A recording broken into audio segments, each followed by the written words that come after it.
Bon, vous savez quoi, je me dis, tiens, je suis en train de faire un truc pour un client, est-ce qu'il trouverait pas chouette d'avoir retiré l'ombre? Bah, je vais essayer. Mais je vais le faire de manière non destructive, parce que si le client me dit, ah mince, cette image-là, il fallait que l'ombre soit là, pourquoi vous l'avez enlevée? C'est idiot, espèce d'abruti. Donc, dans Photoshop, je vais enlever l'ombre, mais de manière à pouvoir la faire réapparaître par la suite. Et dans Photoshop, pour faire du masquage non destructif, eh ben, il faut utiliser bien sûr la palette des calques et ajouter un masque sur le calque. Dans la version C6 de Photoshop, si votre calque ne s'appelait pas 0, s'il s'appelait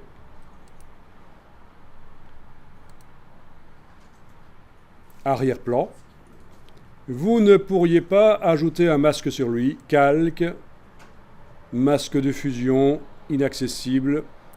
L'icône pour ajouter un masque de fusion marche. Ok, ça c'est bien. Mais est-ce que... Ah ben... Est-ce qu'on a de la transparence du coup? Non, on n'a plus de transparence. Bon, oubliez ce que j'ai dit sur l'arrière-plan dans Photoshop. Vous avez votre image avec de la transparence, vous allez ajouter un masque. Donc vous cliquez sur l'icône de masque ici par exemple, ou alors menu calque, masque de fusion, tout faire apparaître. Donc ce qu'il nous faut c'est un masque blanc.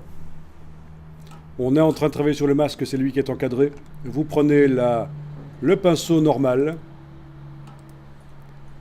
vous allez dessiner avec du noir. Est-ce qu'on avait vu le raccourci? Oui, hein. CTRL ALT et clic droit sur le PC, clic gauche sur le Mac. CTRL ALT pour modifier la dimension de la brosse et la dureté.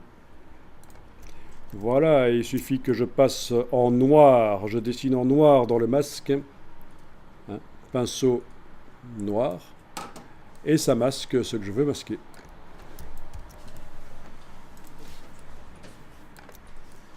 Bon. Il y a sans doute des solutions plus propres, mais ça demande de connaître Photoshop, donc je le fais au pinceau avec vous ici.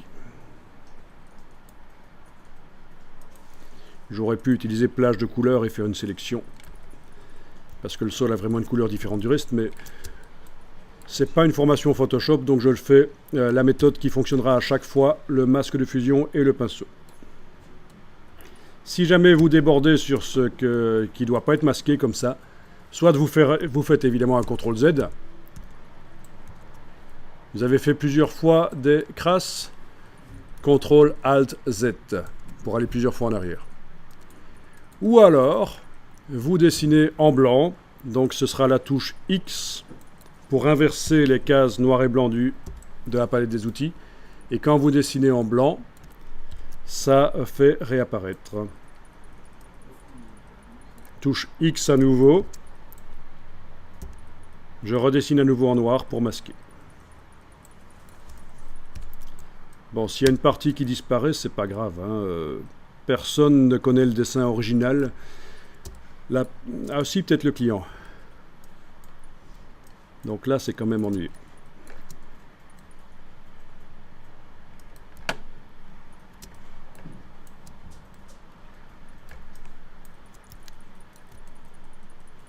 Vous voyez la méthode, hein, petite brosse quand je suis tout près des pixels des pattes et grosse brosse quand j'enlève entre les pattes.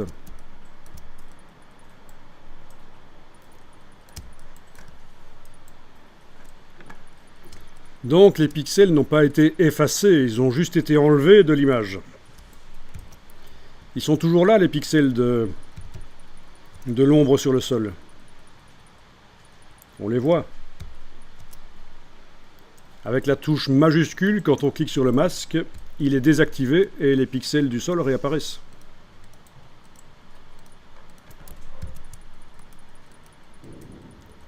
Bon, mais là, il ne faut pas désactiver le masque. J'enregistre. Je vais dans InDesign faire la mise à jour. Menu, fenêtre, lien. Il devrait repérer assez bientôt que l'image a été modifiée sur disque dur. Oui, il l'a repéré. Mettre à jour le lien. Et voilà ce qui se passe. Plus d'ombre sous l'éléphant. Donc le texte peut rentrer là, entre la trompe et la patte.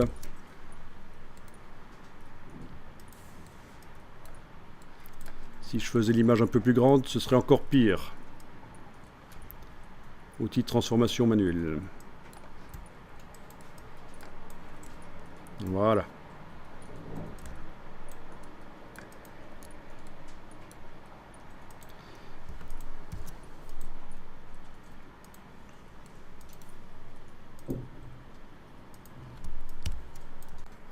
Donc, je sélectionne l'image dans la palette habillage. Il y a une option ici. Côté gauche et droit. Ça veut dire que le texte peut se mettre de chaque côté d'un élément qui habille comme ça. Si je lui dis côté gauche, il ne va que à gauche, dans la colonne. Si je lui dis côté droit, il ne va que à droite. Et on peut automatiser ça en disant plus grande zone. C'est ce que je vous conseille de mettre. Ainsi, le texte va seulement sur la partie là où il a le plus de place dans la colonne. Si je déplace l'éléphant là, la trompe commence à arriver au centre de la colonne. Vous voyez la colonne là. Je le déplace encore. Voilà, à un certain moment, ça va passer à gauche. Parce qu'il y a plus de place à gauche dans la colonne qu'à droite. Si je le déplace là, il y a plus de place à droite. Donc plus grande zone, c'est pas mal.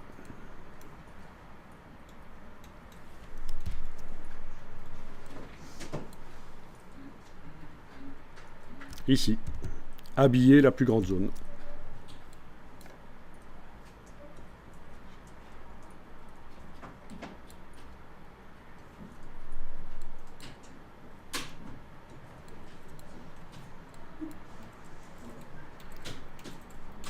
Bon, admettons que vous avez l'éléphant qui est à cette dimension-là, vous ne le voulez pas plus petit. Comment faire pour se débarrasser du texte qui est là entre les pattes? Ben écoutez, il y a une solution assez simple. Au crayon, je vais aller dessiner une forme. Voilà une forme au crayon. C'est un bloc.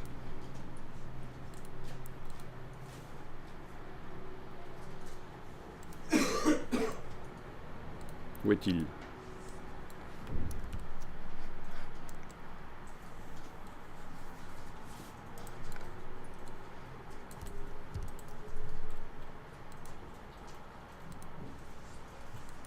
Ah. Bon, il a fallu que j'utilise la palette des calques pour arriver à le sélectionner. Et je lui enclenche l'habillage. Tout simplement, il va servir de bouche-trou. Voilà, j'enclenche l'habillage sur le bloc et c'est certain que ça va marcher.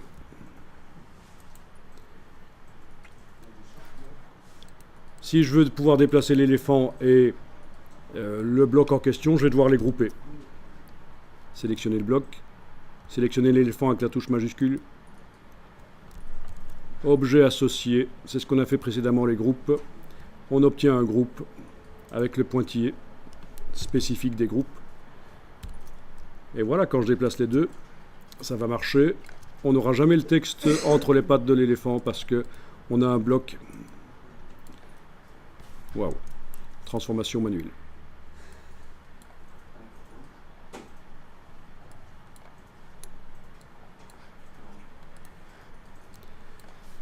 Bon, ça permet déjà de faire des choses bien, ça.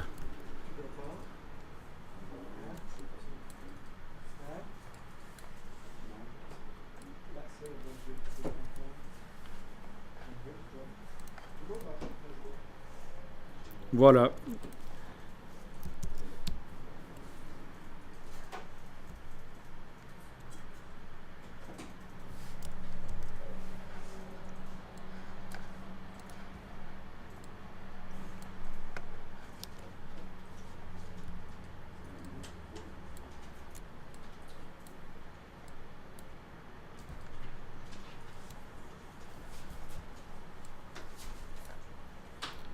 Là, j'ai juste copié-collé le groupe et je fais sortir l'éléphant là comme ça de la mise en page. Faire sortir des éléments comme ça qui sont vus partiellement, c'est toujours très bien.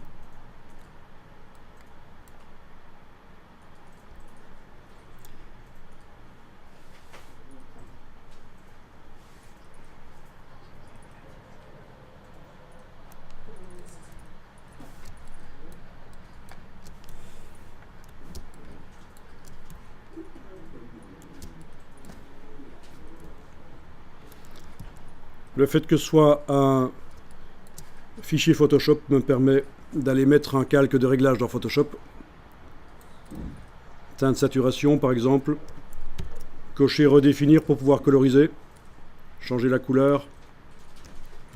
Donc un calque de réglage teinte saturation. J'aurais pu mettre un calque de réglage courbe, on l'a aussi utilisé. On a dit que c'est plus professionnel, mais bon. Fichier enregistré. Dans InDesign. Mise à jour par la palette lien.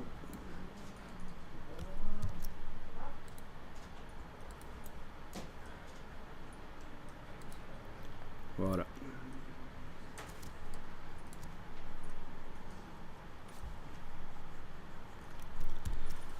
Et ça, c'est de la vraie mise en page InDesign. Dans Word, vous ne pouvez pas faire ce genre de choses. Donc, vous avez un logiciel professionnel qui est utilisé pour faire des mises en page professionnelles. Utilisez-le avec des fonctionnalités qui font vraiment la différence par rapport à Word.